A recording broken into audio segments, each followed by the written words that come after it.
Merci d'être avec nous sur Arte pour ce nouveau numéro du Dessous des cartes. Notre photo du jour nous montre une invention made in China, le bus anti-bouchon, le bus qui enjambe les voitures en roulant.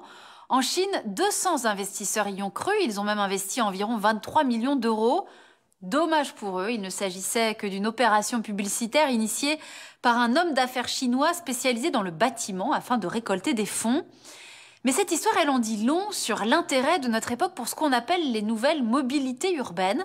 Car à l'horizon 2050, vous le savez sans doute, ce sont les 2 tiers de la population mondiale qui vivront en ville. Et cette concentration des hommes et des activités dans les villes, elle entraîne un effet domino problématique.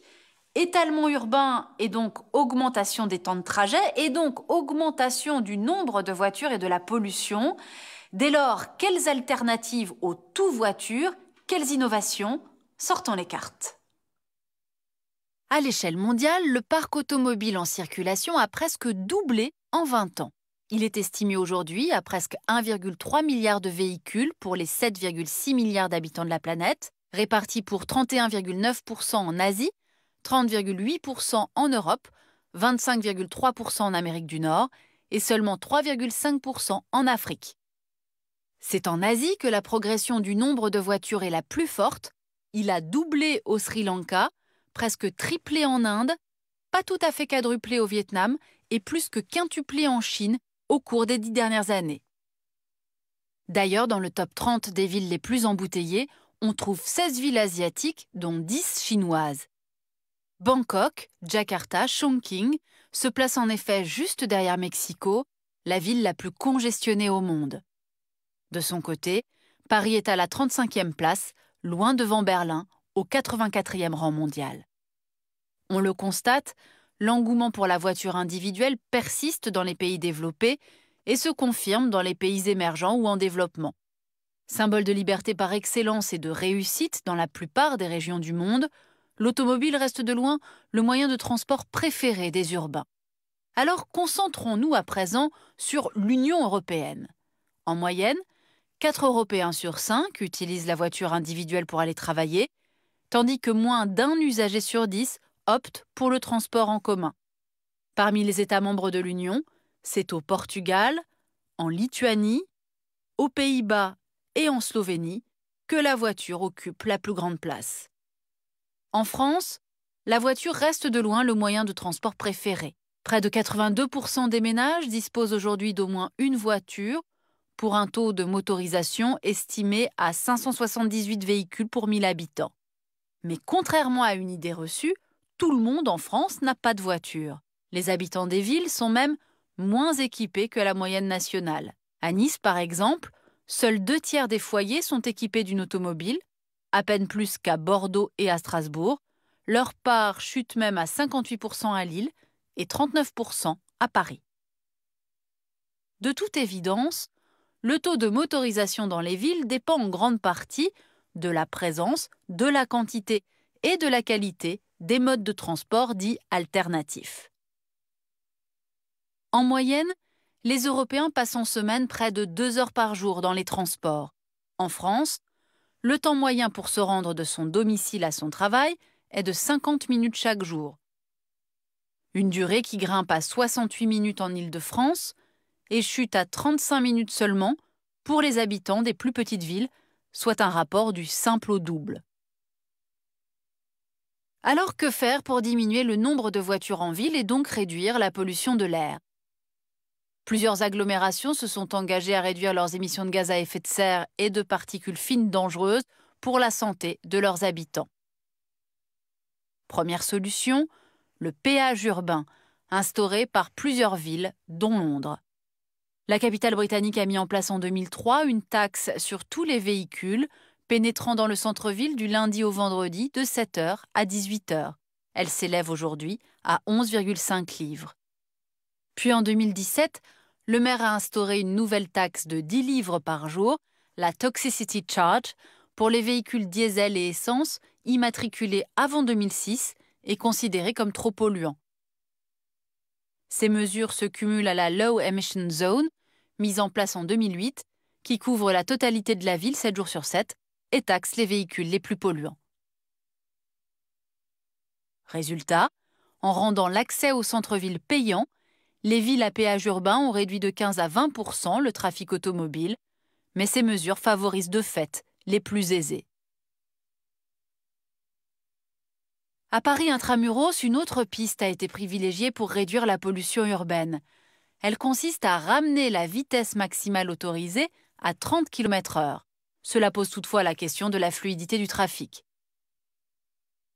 À cela s'ajoute, lors des pics de pollution, la prise de mesures exceptionnelles telles que la restriction de la circulation des poids lourds dans le centre-ville, la mise en place de la circulation alternée, la vignette critère pour favoriser les véhicules les moins polluants, ainsi que la gratuité du stationnement résidentiel, des transports publics et des services de partage d'automobiles et de deux-roues. Mais ces mesures ne sont pas suffisantes. Pour désengorger les centres-villes, il faut des transports publics performants. Alors justement, regardons de nouveau Paris, ville parmi les mieux notées pour l'accessibilité de son réseau. Cette animation que propose l'Université allemande de Fribourg sur son site Travik nous montre le trafic en temps réel dans la capitale. On y repère d'abord le tramway qui contourne l'est et le sud de Paris le long des boulevards des Maréchaux, ensuite les lignes de RER A, B et C, et les rames de métro, un réseau dense et à flux constant. Et pour finir, les lignes de bus. On le voit bien, le réseau dans la capitale française est très dense et la part des habitants qui résident à moins d'1 kilomètre d'un moyen de transport public atteint donc 100% dans Paris intramuros. Mais passé le périphérique, ce taux descend à 50%, bien que les lignes s'étendent sur un rayon de plus de 60 km. La mobilité est donc moins aisée en banlieue, ce qui contribue à augmenter le trafic automobile, et ce, proportionnellement à l'étalement urbain. Au total, chaque jour en Europe, près de 185 millions de passagers utilisent les transports en commun. À l'échelle mondiale, c'est près d'un tiers des travailleurs qui empruntent les transports publics. Le bus est le mode de transport urbain le plus présent dans les villes, en raison de son faible coût et de sa flexibilité. Il est adapté aux villes de toute taille. Vient ensuite le métro.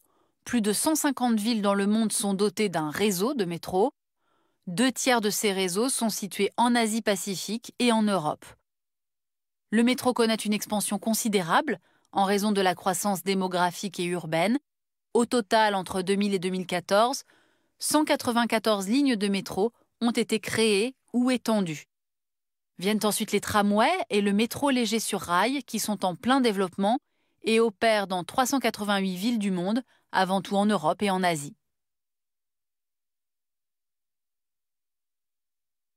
Réduire le nombre de voitures, développer les transports en commun, c'est bien, mais cela ne suffit pas à répondre aux nouveaux enjeux de l'urbanisation planétaire et des déplacements de plus en plus nombreux et distants entre lieux d'habitation et lieux de travail.